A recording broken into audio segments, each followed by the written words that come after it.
വർഷ ഗിരീഷ് ഇപ്പോൾ മലപ്പുറത്ത് നിന്ന് ചേരുന്നു, പാങ്ങിൽ നിന്ന് ചേരുന്നുണ്ട്. വർഷ, നമ്മളവിടെ നേരത്തെ കുറേ പ്രതികരണങ്ങൾ കണ്ടു. ഈ യാത്രയിൽ പങ്കെടുക്കേണ്ടിയിരുന്ന എന്നാൽ ചില വ്യക്തിപരമായ കാരണങ്ങൾ കൊണ്ടുമൊക്കെ പങ്കെടുക്കാൻ കഴിയാതെ പോയ അല്ലെങ്കിൽ പങ്കെടുക്കേണ്ടെന്ന് തീരുമാനിച്ച അധ്യാപകരൊക്കെ സഹപ്രവർത്തകരൊക്കെ പ്രതികരിക്കുന്നുണ്ടായിരുന്നു. അവർക്ക് ഞെട്ടലോടെ മാത്രമേ ഈ കാര്യങ്ങൾ പറയാൻ കഴിയുന്നുള്ളൂ.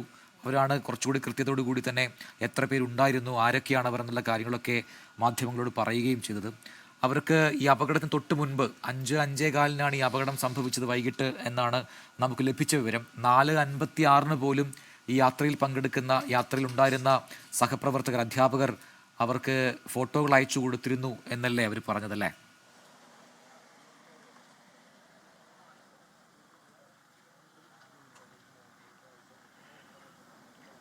അതെ പ്രജിൻ, അത് പറയുമ്പോഴാണ് അവരുടെ വാക്കുകൾ ഇടറിയത്. തൊട്ട് മുമ്പ് വരെ, അതായത് മരണം മുന്നിൽ വരുന്നതിന് തൊട്ട് മുമ്പ് പോലും പ്രധാന അധ്യാപിക ഫോട്ടോ ഉൾപ്പെടെ ഗ്രൂപ്പുകളിൽ അയച്ചിരുന്നു എന്നുള്ളതാണ് ഇപ്പോൾ ടൂറിന് പോകാത്ത അധ്യാപികയായിട്ടുള്ള ഹസ്നത്ത് നമ്മളോട് പറഞ്ഞിട്ടുള്ളത്. ഈ സ്കൂളിൽ ആകെ 8 അധ്യാപകരാണുള്ളത്. അതിൽ 5 അധ്യാപകരാണിപ്പോൾ യാത്ര പോയത്. അതോടൊപ്പം തന്നെ ഒരു പാചകത്തൊഴിലാളി, ഡ്രൈവർ ഉൾപ്പെടെ 7 പേർ ഈ സ്കൂളിൽ നിന്നും പോയി എന്നുള്ളതാണ് ലഭിക്കുന്ന വിവരം. എന്തായാലും വളരെ ദാരുണമായ സംഭവം തന്നെയാണ്. നമുക്കറിയാം, ഈ ദൃശ്യങ്ങളെല്ലാം കാണുമ്പോൾ അല്ലെങ്കിൽ അവസാനമായി എടുത്ത സെൽഫികളും ഫോട്ടോയും കാണുമ്പോൾ അത് ഈ അധ്യാപകരെയും നാട്ടുകാരെയും സംബന്ധിച്ച് വളരെ വേദന നൽകുന്ന കാര്യമാണ്. കാരണം കഴിഞ്ഞ ദിവസം വരെ അവരോടൊപ്പം ഉണ്ടായിരുന്ന അധ്യാപകരാണ്, അവരോടൊപ്പം ഉണ്ടായിരുന്ന അധ്യാപകരുടെ കുട്ടികളാണ്, പാചക തൊഴിലാളികളാണ്. ഇവരെല്ലാം തന്നെ വിട്ടുപോയപ്പോൾ വളരെ വിഷമം, വളരെ ഒരു സഹിക്കാൻ പറ്റാത്ത ഞെട്ടലോട് കൂടിയാണ് നാട്ടുകാരുൾപ്പെടെയുള്ളവർ ഈ ഒരു സംഭവത്തെ കാണുന്നത്. കാരണം ഓരോരുത്തരും ഇവർക്ക് പ്രിയപ്പെട്ടവരായിരുന്നു. സ്കൂളിൽ വർഷങ്ങളായി പഠിപ്പിക്കുന്ന അധ്യാപകരാണ് ഇവരെല്ലാം. അതുകൊണ്ട് തന്നെ എല്ലാവർക്കും പരിചിതരായിട്ടുള്ള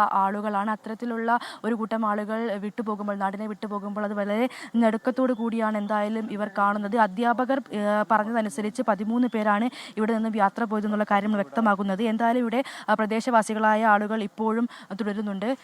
ചേട്ടാ, എന്താണ് അവസാനമായി കിട്ടുന്ന ഒരു അറിയിപ്പെല്ലാം പറയുന്നത്? അവസാനം കിട്ടുന്ന ഇപ്പോൾ പോസ്റ്റ്മോർട്ടം നടന്നുകൊണ്ടിരിക്കുകയെന്നൊക്കെ കേട്ടത്. നമ്മൾ അതുപോലെ പൊതുദർശനം നമ്മൾ ഹൈസ്കൂളിൽ വെച്ച് ചെയ്യാമെന്നൊക്കെ കേട്ടിട്ടുണ്ട്.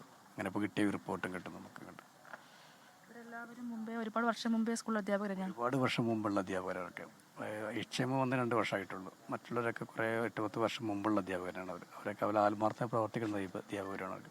HM വന്ന് 2 വർഷമായാലും കൂടി നമ്മൾ സ്കൂളിന് വേണ്ടി, ഇപ്പോൾ സ്കൂളിൻ്റെ ഒരു ഭാഗത്ത് ഞാൻ നേരത്തെ പറഞ്ഞ പോലെ തന്നെ ഒരു ഷീറ്റ് ഇടുന്നത് തകര ഷീറ്റായിരുന്നു. അപ്പോൾ അതിപ്പോൾ ഓടാക്കുന്നല്ല, ടെറസാക്കുന്നതിന് വേണ്ടി അന്ന് ഞാൻ അതിൻ്റെ PTA പ്രസിഡൻ്റാണ്. ഞങ്ങളൊക്കെ ഇവിടെ പോയി പഞ്ചായത്ത് പോയിട്ട് നിവേദനം കൊടുത്ത് അത് ഇപ്പോൾ പാസ്സാക്കി എടുത്ത് പണി കഴിയാൻ വേണ്ടി ഏറ്റവും കൂടുതൽ ത്യാഗം സഹിച്ച ലക്ഷ്യമാണ് അവർ കാലാവധിക്ക് മുമ്പായിട്ട് ഇത് ചെയ്യണം വെച്ചിട്ട് ഇപ്പോൾ കഴിഞ്ഞ മാസം ഉദ്ഘാടനം ചെയ്തിട്ട് മാറി. ഇതുവരെ മദ്രസയിലെ പ്രവർത്തിച്ച്, അപ്പോൾ അതിനുവേണ്ടി ആത്മാർത്ഥമായി പ്രവർത്തിച്ച ലക്ഷ്യം. അതിൻ്റെ റിട്ടയർഡ് ആവാൻ ഒരു വർഷം കൂടി ബാക്കി, അടുത്ത വർഷം റിട്ടയർ ചെയ്യാൻ പറഞ്ഞു. അപ്പോൾ ഇതിന് മുമ്പ് പോയ HM ഇതിനെ കൂടി പ്രവർത്തിച്ചു. അപ്പോൾ അവരെ വിളിച്ചു കഴിഞ്ഞാൽ അവർ കരഞ്ഞാൽ പോകണ്ടത് എന്താ നമ്മൾ ചെയ്യുക വെച്ചിട്ട് അടിച്ച് നാളെ ഞാൻ രാവിലെ എത്തുന്ന പറഞ്ഞിട്ട്. കഴിഞ്ഞ വർഷത്തിന് മുമ്പാണ് ലക്ഷ്യം പോയിട്ട് എന്താ ചെയ്യാൻ നമ്മളെല്ലാവരും വളരെ ഞെട്ടലോടെ നമ്മളെല്ലാവരും കേട്ടിരിക്കുന്നു. അത്രയും അധ്യാപകർക്കൊക്കെ വൈകാരിക ഒരു ബന്ധം, സ്വന്തം വീട് പോലെ തന്നെ അവർ ചെയ്തത്. കുട്ടികളായിട്ടുള്ള ബന്ധങ്ങൾ അങ്ങനെ തന്നെ. മാതാപിതാക്കളൊക്കെ എപ്പോഴും വരുന്നതായിരിക്കും, ചെറിയ മക്കളായിരുന്നു. അടുത്തായതുകൊണ്ട് മാതാപിതാക്കൾ മാത്രമല്ല, ഈ ചുറ്റുപാടിൽ എല്ലാവരും പൂർണ്ണമായി സഹകരിക്കുന്നത്. ഒരു ഫംഗ്ഷൻ ഉണ്ടെങ്കിൽ എല്ലാവരും കൂടുന്നത് നമ്മളുടെ അവിടെ രക്ഷിതാവ് നോക്കാതെ എല്ലാവരും കൂടിയായിട്ട് ഓരോ പരിപാടിക്ക് ചെയ്യുന്നതൊക്കെ എല്ലാവരും കൂടി ചെയ്യണത്. എല്ലാവർക്കും വൈകാരിക ബന്ധമല്ല. അപ്പോൾ നമ്മളൊക്കെ ഒരു 100 ചില്ലാൻ വർഷത്തോളം പഴക്കം. നമ്മൾ അച്ഛനായിട്ടൊക്കെ പഠിച്ച സ്കൂളിലായിരിക്കും ചിലപ്പോൾ. അത്രയും ഇപ്പോൾ 2-3 തലമുറയ്ക്ക് പഠിക്കുന്ന സ്കൂളാണ്. അവർ വെക്കേഷനൊക്കെ പോക്കുണ്ട്, ഇങ്ങനെ പല ഭാഗത്തായിട്ട് പോക്കുണ്ട്. ഇപ്പോൾ സ്കൂളിൽ നമ്മൾ പൂട്ടുന്ന സമയത്ത് നമ്മൾ മറ്റേ സ്കൂളിൽ പോകുമ്പോൾ നമ്മൾക്ക് അറിയില്ല ടൂറിന് സമയത്ത്. ഇപ്പോൾ അവർ സ്റ്റാഫൊക്കെ പോയത് വെക്കേഷൻ കഴിഞ്ഞാൽ അടുത്ത ആഴ്ച മുതൽ അപ്പോൾ പുതിയ അഡ്മിഷൻ്റെ കാര്യമൊക്കെ ആയിട്ട് സമയം കിട്ടൂല. ദൃശ്യങ്ങളും അവിടുത്തെ പ്രതികരണങ്ങളും നമുക്കിപ്പോൾ ലഭ്യമാവുന്നുണ്ട്. അതാണ് ഇപ്പോൾ പ്രേക്ഷകർ കണ്ടത്. അവർക്ക് ഇപ്പോഴും അവർ പറയുന്നു എന്ത് ചെയ്യാനാണ്, അവരുടെ നിസ്സഹായാവസ്ഥ അവർ പറയുന്നുണ്ട്. ഒപ്പം തന്നെ അവിടുത്തെ അധ്യാപകരെക്കുറിച്ചും പറയുന്നു. ആ സ്കൂളിന് വേണ്ടി അഹോരാത്രം പ്രയത്നിക്കുന്ന ഒരു HM ഈ അപകടത്തിൽപ്പെട്ട് ജീവൻ നഷ്ടമായത് എന്നൊക്കെ ഓർക്കുമ്പോൾ വലിയ സങ്കടമുണ്ട് എന്ന് പറയുന്നത് അവിടുത്തെ മുൻ PTA പ്രസിഡന്റ് കൂടിയാണ്. ഇത്തരം ഒരുപാട് പുതിയ വിവരങ്ങൾ കൂടി വരുന്നുണ്ട്.